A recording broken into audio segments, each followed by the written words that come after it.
10 लाखाची लाच मागितली. तडजोडी अंती 5 लाख ठरले. त्यानंतर 2 लाख घेताना एसीबीच्या जाळ्यात अडकले. सरपंच शिपाईसह एकावर गुन्हा दाखल.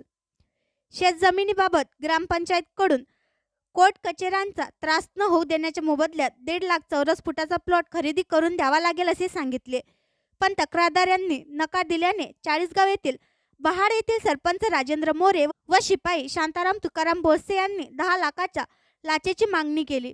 त्यानंतर तडजोडी अंती 5 लाखाची लाच घेण्याचे मान्य केले व त्यानंतर पहिला हप्ता 2 लाख खासगी व्यक्ती सुरेश ठेंगे मार्फत घेतला.